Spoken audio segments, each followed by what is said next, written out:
Collins & Co.'s not-for-profit conference, Be Empowered Through Knowledge, is designed specifically for the not-for-profit sector. Our speakers are experts in this sector, and their practical approach provides not-for-profit board members and management with the opportunity to improve their skills and knowledge across a range of specialist topics. The conference also provides a great networking opportunity.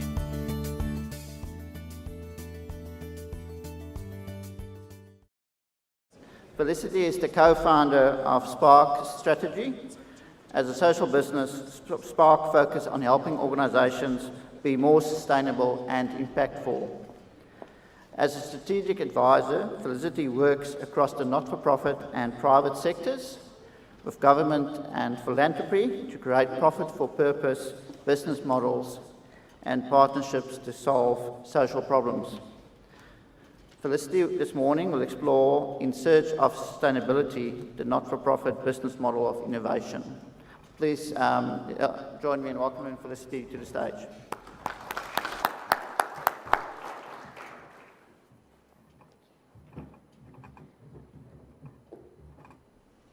Thank you and good morning, everyone.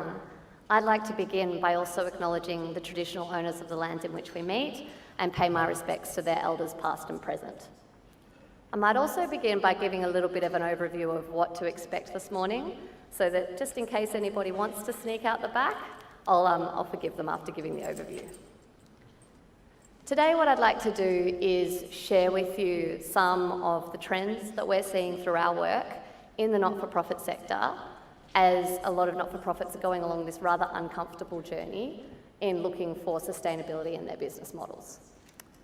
I'd then like to share with you the way that we approach actually designing new business models, just throwing my IP out there, but it's a little bit different to traditional strategic approaches, and I think it's something which is quite valuable to get a fresh perspective on how to do this sometimes quite laborious process.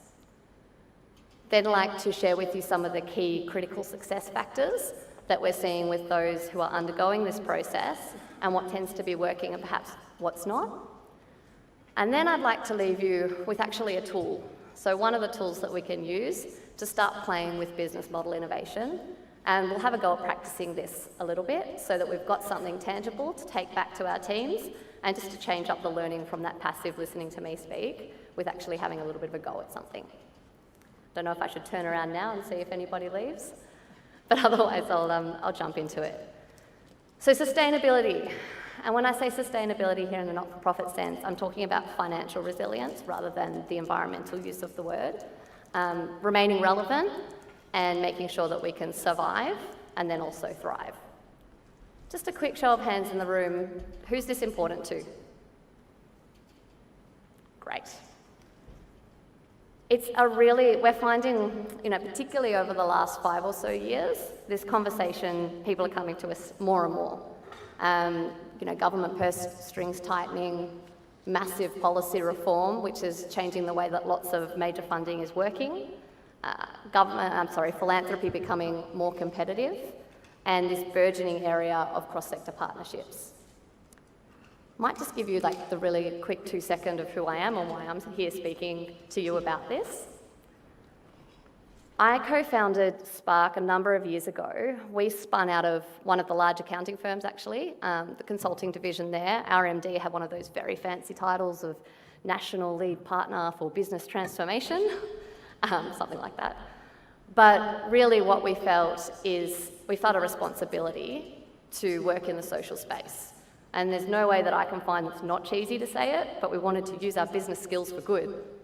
So we decided to spin out of there and we started Spark and we treated it completely like a startup, rebranded, refocused, new markets, did not know what we were doing. So we just kept doing what we'd always done, which was strategic plans, but we did them for not-for-profits instead. Probably about 6 months into the journey, once we started to understand some of the nuances of this very complex sector, we realised actually perhaps rather than traditional strategy, what's really needed is a focus on business models. And just to be clear, it would be really remiss of me if anybody leaves here without having a clear sense of what a business model is. For the purposes of this conversation, I'll define it as the way that your organisation uses your resources to create and capture value. Old school thinking, you might think of it sort of input, process, output. But particularly in the not-for-profit sector, it's how are we delivering value to our beneficiaries, those that we're here to serve, the problems we're here to solve. So our understanding has developed over a number of years. We started working particularly in mental health, but as our business grew, we realised actually this issue is really issue agnostic. We work now across arts, disability, education, etc., and we're finding that it's the same theme coming up: the need for diversification of revenue, the need to remain relevant, the need to find new partnerships, those sorts of things. Our theory of change has also developed as we've matured as an organisation, and we used to say, look, don't even worry about government funding, it's unreliable, you have to just find new market-driven solutions. Well, actually, we've realised that social problems are really complex, and there's a number of different levers to pull.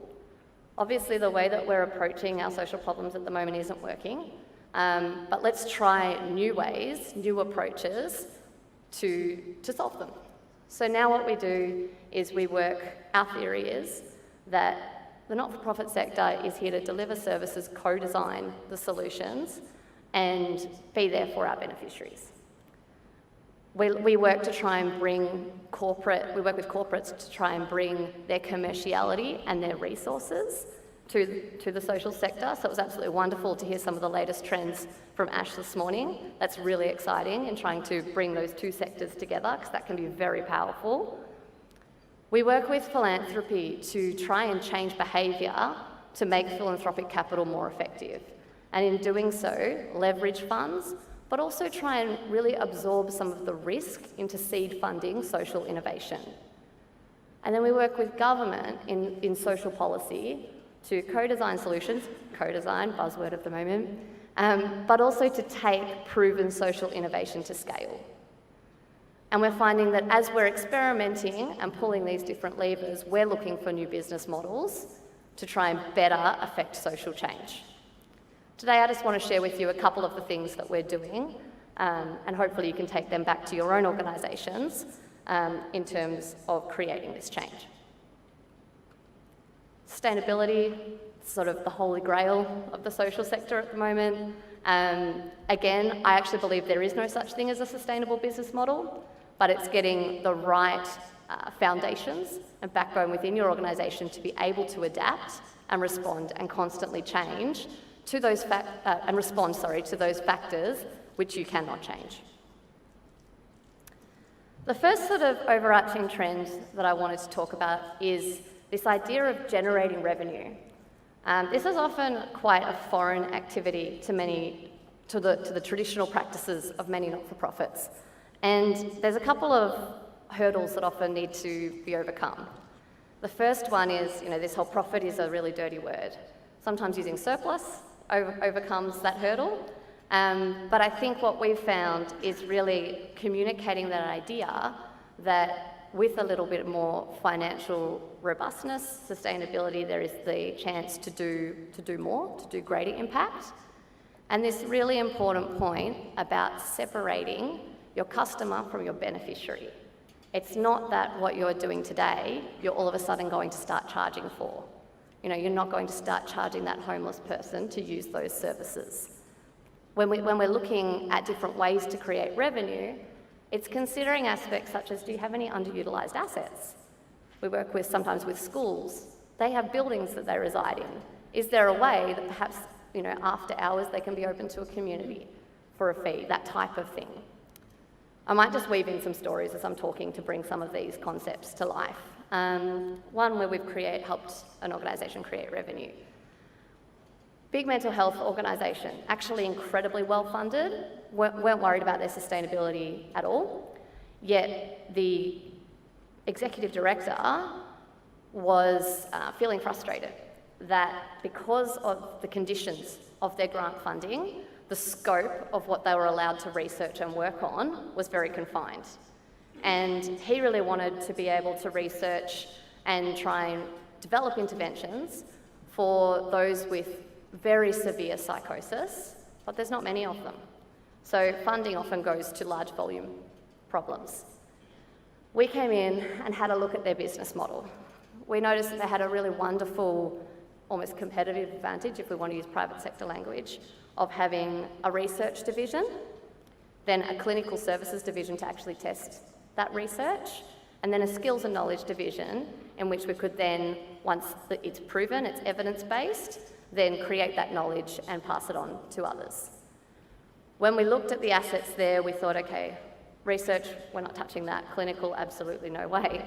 But let's have a look and explore what there might be in terms of assets in the skills and knowledge area. And what we realised is there was actually lots of really amazing IP.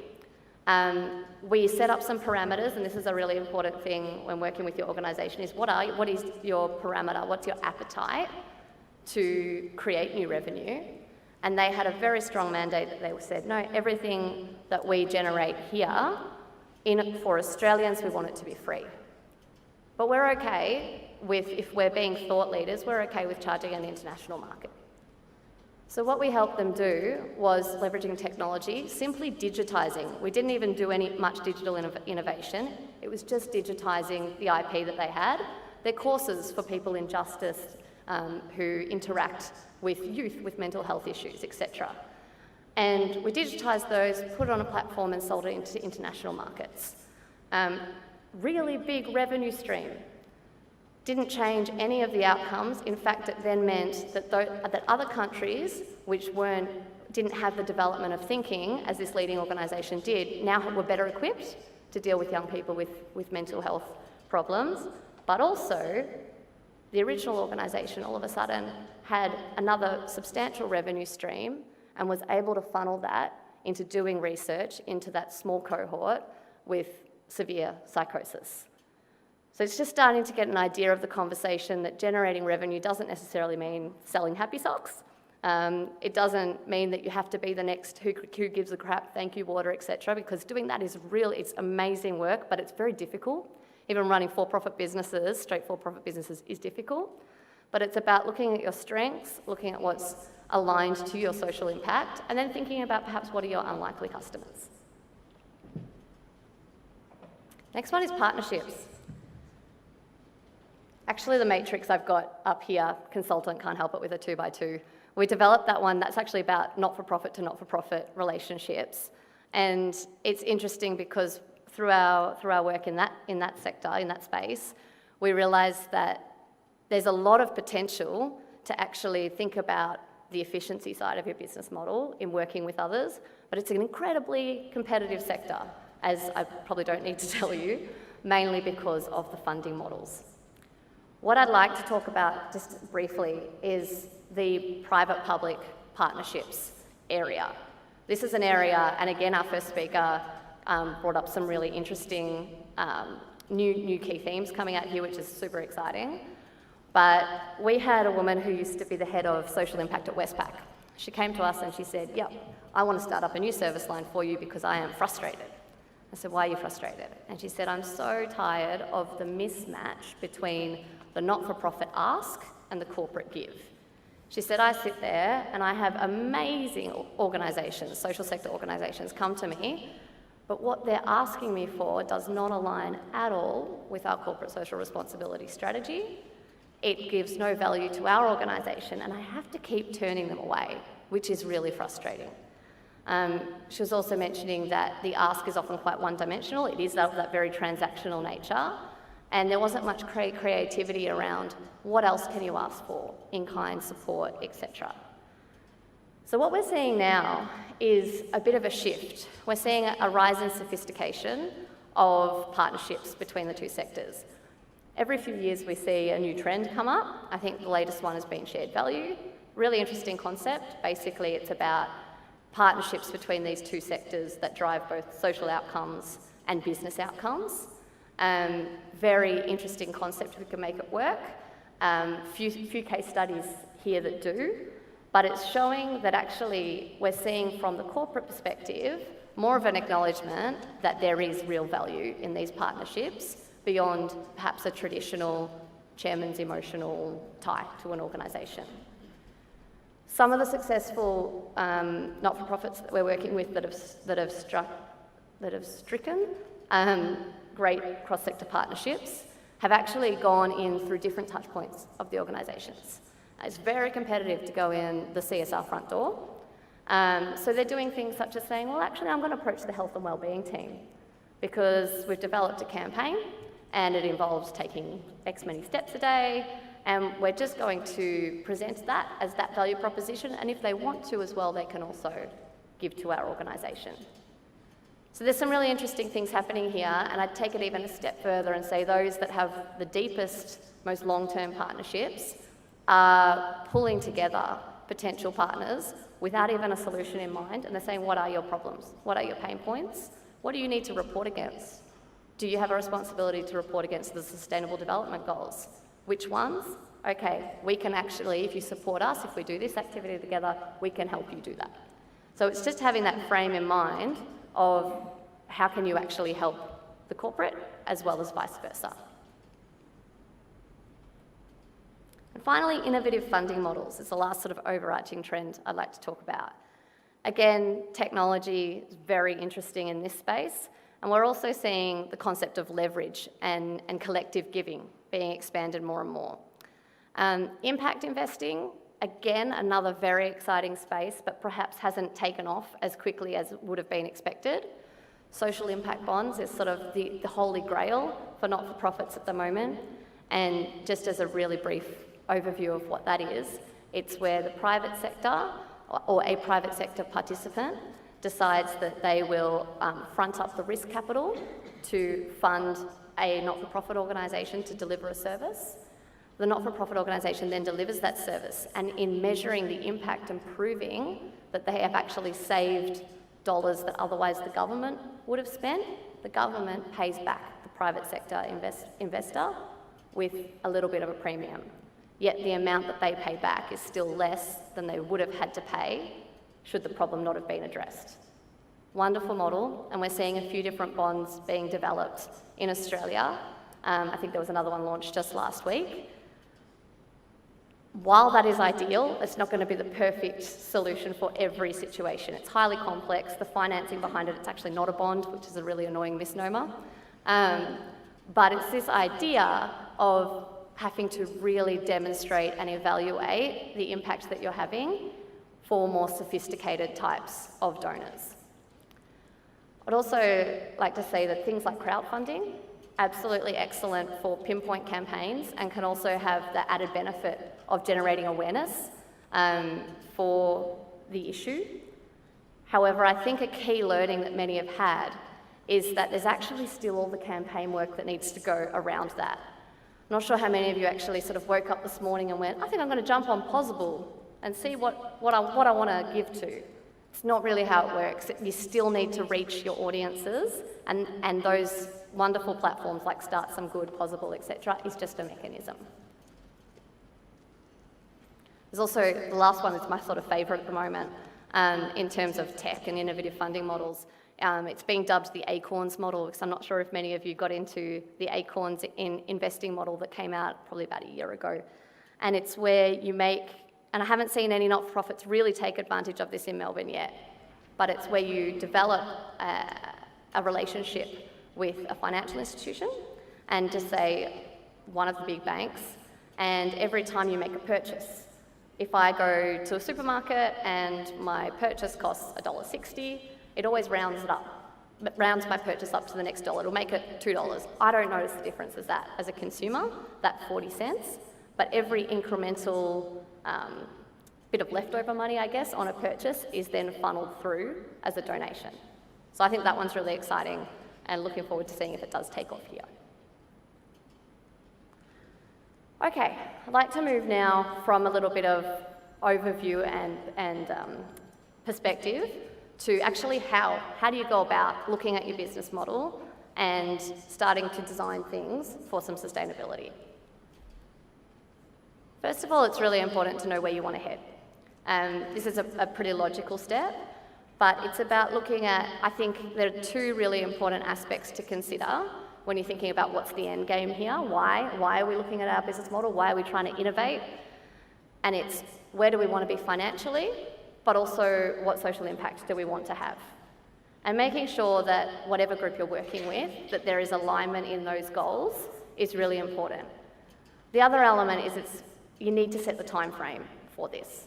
So if you're picking 5 years, it's what do we want, how much revenue or how much cost reduction or how much margin, how much surplus do we want in 5 years? Then I would suggest going back to the most proximate year, saying what are we likely to actually get in the next year, and then filling in the gaps in between. While the world will change and you are just creating models, it's nice to have those goalposts laid out so that you can check in. And while you might be emotionally attached to an idea, if it's a year or so down the track and you're nowhere near the first hurdle, you know that it's time to actually think about making a few different changes there. Same thing with social impact. It's unlikely that you're going to eradicate homelessness within the first year, but it's also good to be able to keep track of that impact that you're measuring so that you can also communicate that with your various different stakeholders. This next step is probably where it differs a little bit from perhaps traditional strategy. Usually you would go into your external analysis, your environmental analysis, look at your competitors, look at your strengths. We've found in working in the social sector that this can actually be quite limiting because it frames your thinking in the now and you've already got a whole heap of assumptions there. So what we do is we save that for a little bit for later. And instead I would say if you're going to spend your resources, your investment, whether it just be your time, etc., your effort on any part of the process, I would say do it here. This is in ideas. Ideation, if you want to be fancy. There are lots of different ways to explore different ideas, and I think the key here is to try and break out of the way that you usually do it. Step out of the boardroom, step out of your executive room, out of your staff room, etc. Make sure that you're engaging a range of different stakeholders to get their perspectives as well, to avoid that groupthink. And that's probably the biggest hurdle that we do see in working with our clients, is people say, no, I know this already. We've worked here in a long time, and it's actually, there's a fresh idea that comes from an unlikely source. There are lots of different ways to actually ideate with different stakeholders, and again, it will depend on your time, your budget, your access to these different people. I guess if we're looking at the optimum on one end and then sort of the quick and dirty on the other end, the optimum is having a really comprehensive process where you can first start with interviews, and interviews can then inform some internal workshops. You might run hackathons to try and actually create solutions on the spot. World Cafe is a really interesting facilitation technique if you do have community involved, and basically it's just, if we had these tables set up now, if we were running a World Cafe, you would have key hosts at each table. You would each discuss some key questions that you want solved in your business model, such as, what problem are we solving? What's the unmet need at the moment? What's the most pressing issue? Where have you seen things working really well overseas? Those types of questions, you have them on each table, and you have a table discuss a question, and then everybody rotates around except the table host. The next group moves, the host will relay what the previous group thought. And then instead of starting from scratch again, the next group is meant to build on that thinking. And it's a way of having collective thought development. It's a really beautiful ideation technique, and it can be a really quick way to progress thinking and get a lot of different perspectives around a table. There's of course focus groups, there's online surveys, etc. I think just in running those, it's really important to give a what's in it for me for participants. And it's really important to use your questions wisely, because nobody likes being spammed, and if you get asked the same things and interview fatigue, etc., we've all got a range of really important stakeholders, and it's about looking at your stakeholder map, doing a communications plan and engaging from there.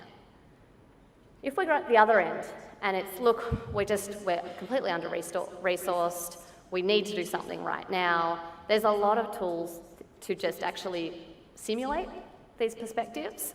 And I've put some resources at the back, which can lead you to a number of these tools, but it's using some of the old favourites like De Bono's thinking hats.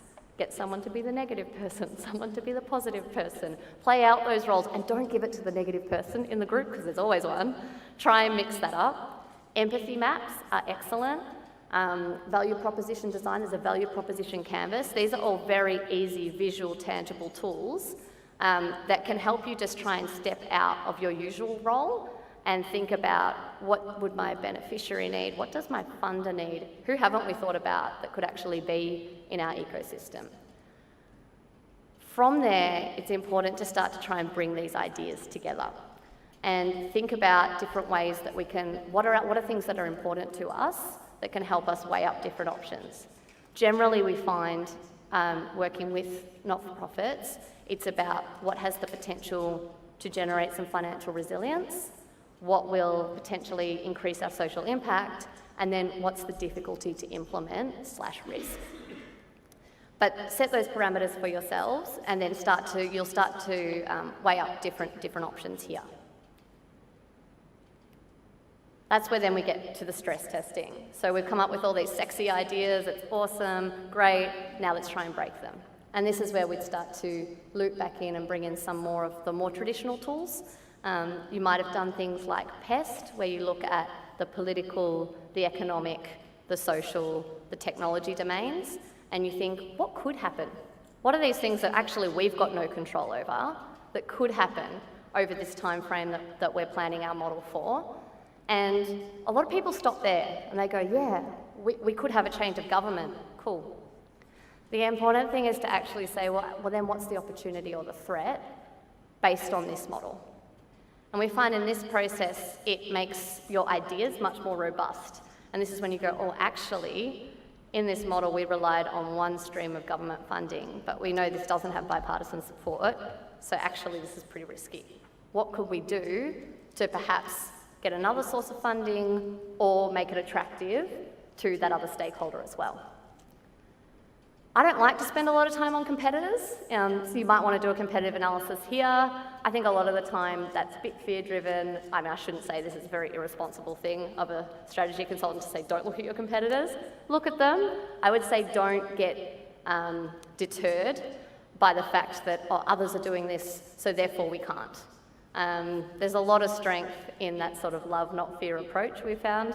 And there's a lot to be done. So even if someone is doing something similar, there is something to be done, or perhaps then that's an idea to go, well, maybe that's a potential partnership instead. Here you've got to do financial modelling as well. Yeah, boring, but we've got Collins and Co here to do that kind of stuff for us, but also just to check that the figures do stack up. It might be that actually if your model is something about fee for service, and you plug in your variables and you go, whoops, we're going to need 2 million customers in the second year to even cover costs. So it's a little bit of that sense checking that needs to come in here.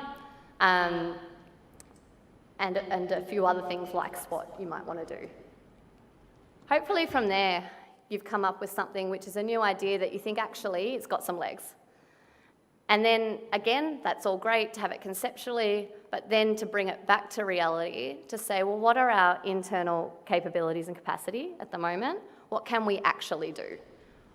Here's about, again, going back to your original objectives and roadmap, I guess goals, and aligning a roadmap to that.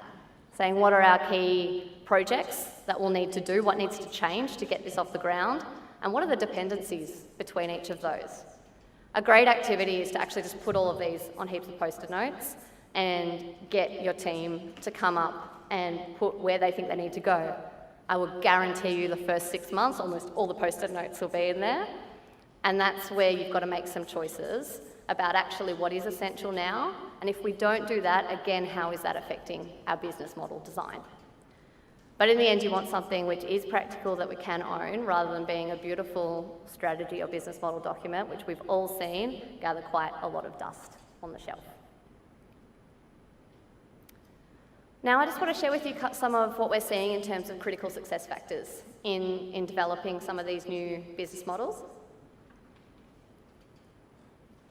First one, technology. Lazy answer is to say technology makes things more efficient. Yep, adapt all the latest technology you can, it'll help your internal processes, systems, etc. I think no matter how tech savvy we are, everyone's pretty averse to change. So it's about picking what is the best technology at the time for what you're trying to do. And again, implementing on small scale first. So try using Slack with a small team before you roll it out across the organisation. But think beyond what technology can do for the internal workings of your business model, and also about how it might actually change the way that you deliver things and how you might reach new markets. Again, the first speaker really excited me about some of the potential there. The next one, in terms of if we're thinking about capabilities, and we're seeing a lot of our clients come up against some hurdles when they've transitioned to a more sustainable model. It's in having a traditional business development capability. I mean, for many not-for-profits, this isn't a core skill that was traditionally needed. Again, it's that messaging of profit is not a dirty word, but it's that idea of being able to define your value propositions, look at the stakeholders, figuring out ways to reach them, to message with them, to create the opportunities, and to create partnerships and deals with them. We're seeing a lot of not-for-profits now actually advertise for business development roles. Sometimes it's strategic partnerships roles, etc. But we're seeing those that do are getting further traction in terms of this diversified revenue. And sort of related to that, but a little bit separate, is the ability to speak to market. And this is more like a marketing function. So looking at, whereas previously it may have just been you've got government grants and you have one stakeholder to communicate with, this is about saying, well, if I'm looking for community support, if I'm looking for corporate support, for more philanthropic dollars, how do I actually reach those people? Should I be a thought leader? Is that something that's in our business model? And what does that mean? Okay, am I now speaking at events? Am I writing articles for the Pro Bono News website, etc.?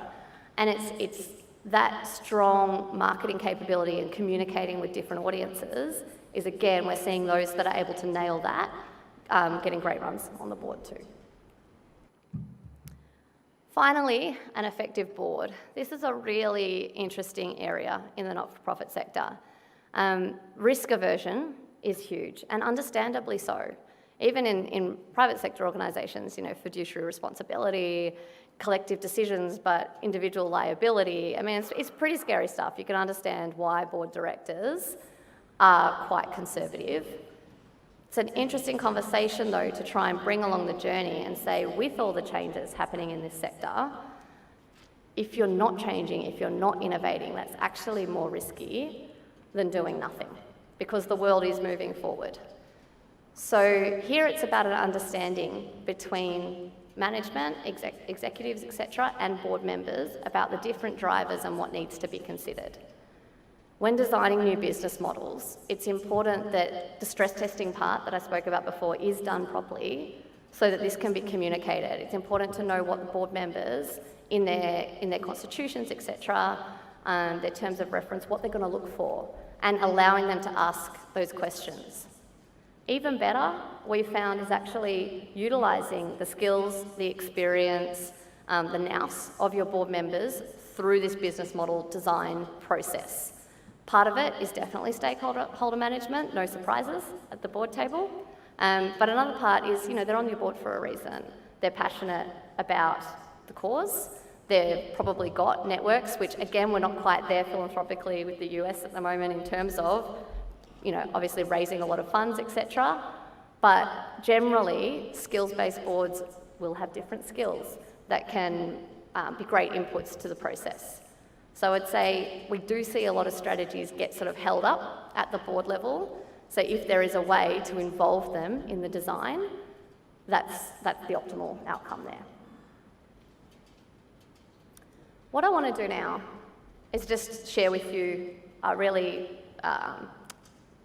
comprehensive tool, I think, actually, to help start the process of business model design and business model innovation. I'll walk you through this tool. Many of you may have used it before, but what I want to do is layer over how we change it a little bit for working in the not-for-profit sector. It's called the Business Model Canvas. Now, this is a management consulting tool that really took the whole industry by storm a number of years ago. It was apparently co-created with 200 different change makers across the world, etc., etc. What we find is it's a really nice visual tool to help organisations first map their own business model where they are now, but also then play with different innovation and see what effect it's going to have on the rest of the business model. So I'll just walk you quickly through the different building blocks, and then we'll have a go at one or two of them. At the centre there, it's got value proposition. Again, shocking consulting term. Basically, let's just translate that to what problem do you solve? And if you ask people in your organisation, I challenge you to go back and say, what problem do we solve? Ask 5 different people, you might get 5 different answers. Nailing this question is probably the most important thing in terms of developing your new business model. I actually like to jump across to the right side now. I'm not sure if it's on your left or right. It's called customer segments. Here we change this to stakeholders because in the not-for-profit sector, it's a little bit more complex than straight customers. I think it's really useful to start with this box and actually list out your key stakeholders. Who are they? Your beneficiaries, your funders, your partners. There might be 4 or 5 key stakeholders that are really important to your operations. I would start there and then say, what value proposition, what problem are you solving for each of those? The next little box in between those 2 pillars is customer relationships. I'm just going to call it stakeholder relationships. And that's about how do those different stakeholders want to interact with you?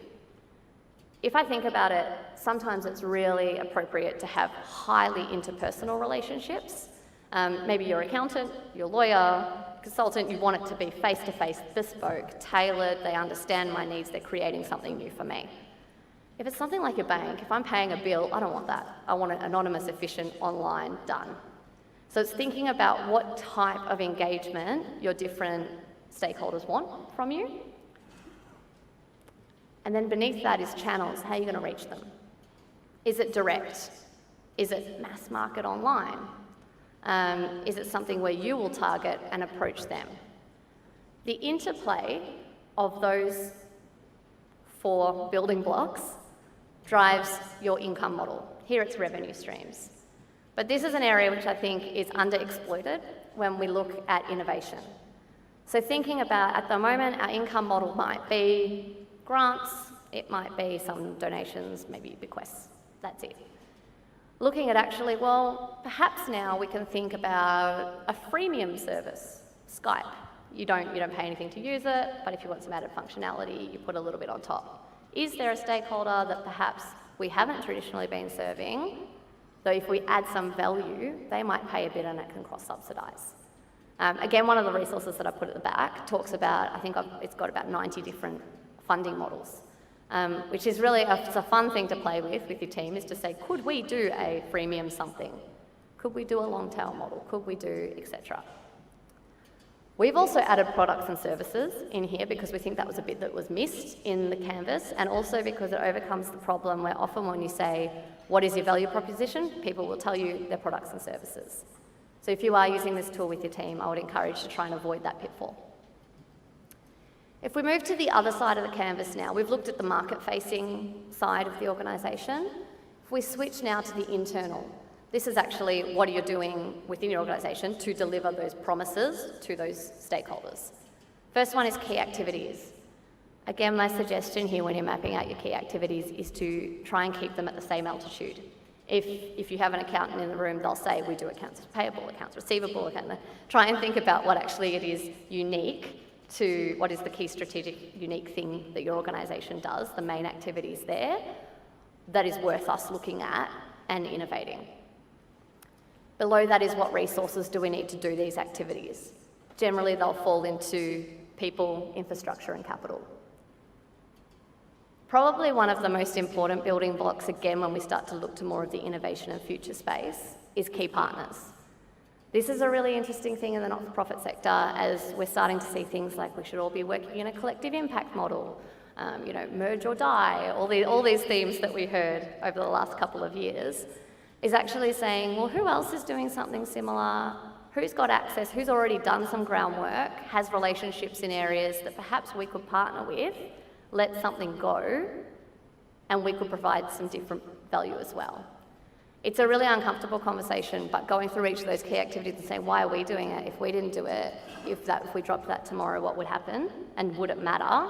It's a brave way to innovate, but it can also unearth some great opportunities. Again, the interplay of the building blocks on that side will drive your cost model. When you actually map out what the key costs are, there might be something surprising there, and you might say, actually, well, why do we have those assets out there? What if they're not delivering against our mission and our social impact, they're not necessarily in their current form adding to our financial sustainability, can we crystallise those? And then perhaps use those funds to try some of the other more fun things. What I'd like to do now in terms of innovation techniques, there's a lot of ways we can play with this canvas. One of them is called, again, terrible word, epicenter thinking. And it's where you pick one of the building blocks and you play with it. And you see if I change something there, can it open up a different idea? What I'd like to do, I'm just going to check how much time we have, is partner up and spend just maybe 2 minutes on your own, list out your current key stakeholders, the top 3 maybe, and have a go at your value propositions. That is, what problem do you solve, not what services do you deliver, what problems do you solve for each of these. We're going to share that with each other, and then we're going to do one tiny technique to try and see if we can get an innovation opportunity for the business model. So just take 2 minutes to do that now. Partner up, preferably with someone you don't know.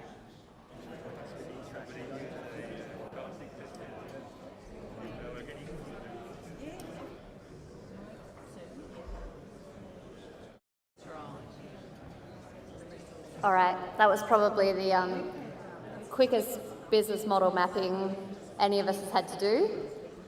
But just starting in terms of stakeholders and value propositions, do we have anybody who'd like to share what they came up with, what they told their partners that their key value propositions were, and also just how you found it? We'll probably have a mic or just someone who can project their voice. Thank you. So I run a graphic design social enterprise, and Hey, all of Michael. our clients are charities and not-for-profits. And so I've looked, I guess, at our value proposition being around good design, and looking at the disability sector and clients that we work with there particularly. Yep. And looked at our service, which is around branding and identity work. So we use a model which is focused on what the personality of an organisation is. Yep. And what we find that gives then is brand clarity, so a real understanding of what the identity is. So you then get clarity, you get coherence about how you're communicating, you get a style of language that comes out of that identity. Wonderful. You get greater clarity also of who it is you're targeting. Yep. So rather than going for a broad market and trying to hit anybody, suddenly you're looking at people who share that personality and how they think about the way your service operates. And I guess the flow-ons from that are better return on investment for your marketing dollar, Yep. higher quality marketing collateral as well, because you've got a real sense of who you are. Yes. And ultimately, better return on investment in terms of partners, suppliers, consumers that you work with, stronger relationships with families, so heightened sense of community value as well. Yeah. So I think there's a lot of things that I think flow out of that piece of work, yeah. Thank you. I promise he wasn't my patsy that I put in the audience. So if I can feed that back to you, perhaps one of the value propositions, the problem that you're solving is a really industry specific. You understand the disability sector and you're providing that professional service with that extra, I guess, subject matter expertise, rather than if they just chose a generic one. Yeah, that's right. Beautiful. Now, I have been given the heads up that I need to wind up soon, but I'm determined for us to try at least one little bit of innovation, which will lead into how you can keep doing this. And all I would say is, with your partners, ask them who their key stakeholders were and suggest a different one. And just say, well, have you thought about children? Or have you thought about a different department? Or have you thought about, etc. And just have a go together, 2 minutes, at seeing if there is any other kind of problem you could solve. Where I'm leading to with this is you can explode each one of these building blocks. So if you're looking at channels, perhaps right now you're reaching them direct. What if you did it online? How would that change? Does it change who you can reach? Does it change what the promise is? So I'm just trying to signal that actually we can do this with each of the blocks. But have a go, just suggest, be a little bit wild with it, suggest a different stakeholder to your partner, and now with 1 minute, because I've used it up, have a go and see if there's a problem that you could solve for them.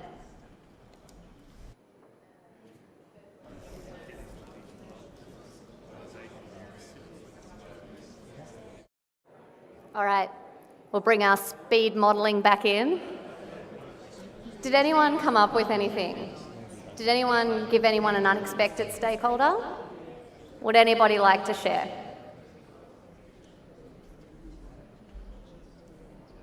I don't have a patsy for this one. At the back, thank you.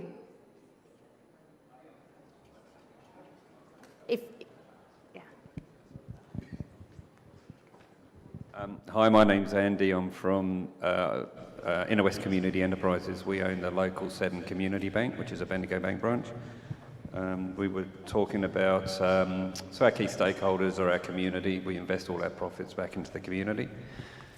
So we've obviously got our customers, which are our bank customers, but what about those customers that might not qualify for a bank loan? So startup businesses is a really tough one for them. Yep. So one of the challenges was, how do we engage, or how do we provide services to those? So is there a way that we could take some of our profits, create a framework, and then lend that money or provide that money to those startup businesses, rather than being just purely philanthropic or investment into the community? So I think it's worth investigating, so impact lending. There we go. So it's worth a thought. Wonderful. A little bit of innovation for a Wednesday morning. I will wrap it up there, but I want to commit to, if anybody would like to have a go at doing a canvas and they'd like some feedback on it, feel free to email it through to me, and I commit to getting back to you with some of those external thoughts in how you've mapped your model.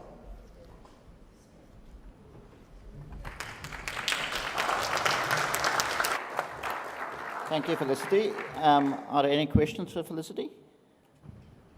So if we're talking about that structure of key activities and key resources, people, infrastructure and capital, yes. What if your infrastructure and people is quite limited, yes. and your value proposition is very outdated? Yes. I find all of that a really excellent map. Yes. But the key middle section of value proposition drives everything, and there's something missing in that equation for me. Yes. I would say if your value proposition, if you're already recognising that it's outdated, it's imperative that you're doing business model innovation at the moment. And I would say if you don't have the resources to actually conduct external engagement, etc., run these types of workshops, then use some of the open source tools. Empathy maps is a great one.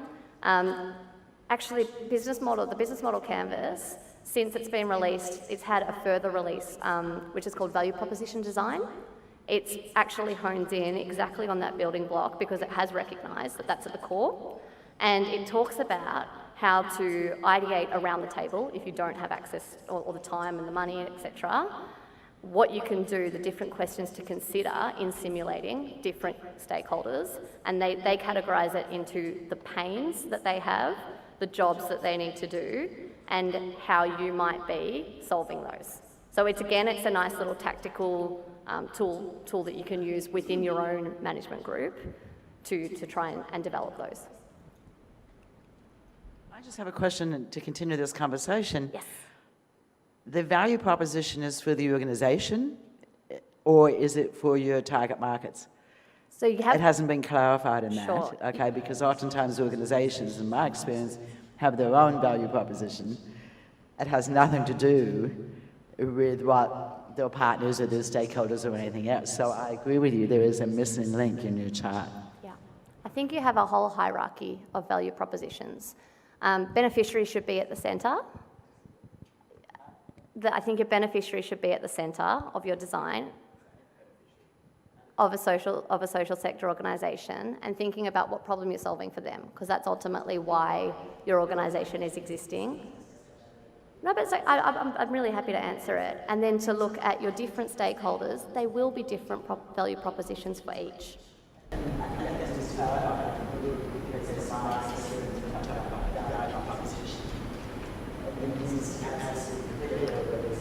Value proposition or staff proposition, or whether it's the partner proposition or the potential donor proposition or the government proposition. Completely.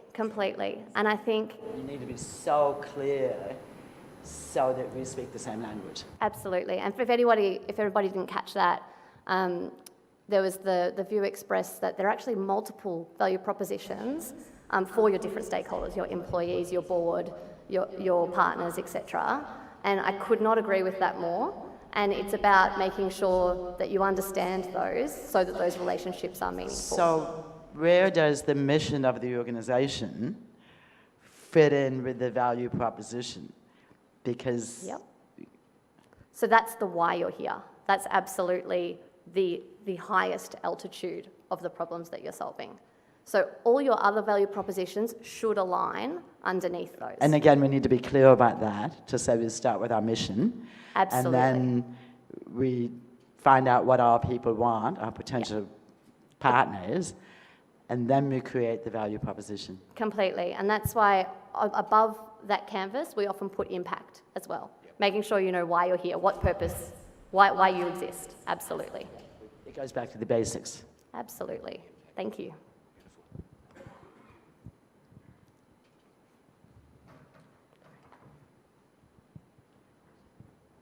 Hi, thanks for your presentation. Thank you. Can you just touch on creating a culture that's willing to embrace the change required in innovative business modelling? Yeah, absolutely. It's all about bringing different people on their own journey at appropriate times. And I think it's all, when you hear people say, get everybody involved, I think sometimes it needs to be thought out about actually, can we have a key internal group first that might represent some different views, and actually unpack those and think about what some of the challenges might be, then run certain workshops with some groups, utilise the skills of others, but basically ensure that you have constant communication throughout this innovation process. Some people won't care and they won't want to be involved, but it's about providing the opportunity for people to have input through a range of different modalities and mediums if they can. But I think the key part is actually making sure that we have that why we're here, always at the centre, because there'll be a lot of cynicism around new models otherwise. But then also the final step about translating it into action. So it doesn't seem something far-fetched, something that's coming just from the top or just from a weird little part of the organisation. And it's actually saying, I can see how that happens.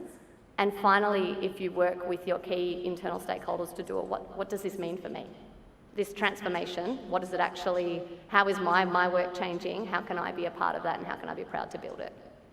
Yeah, it's the change management process, it's really the whole culture eats strategy for breakfast. Couldn't agree with it more. Yeah, thank you.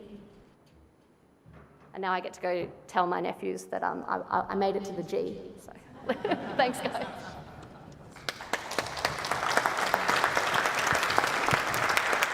Thank you, Felicity. That was a really insightful presentation.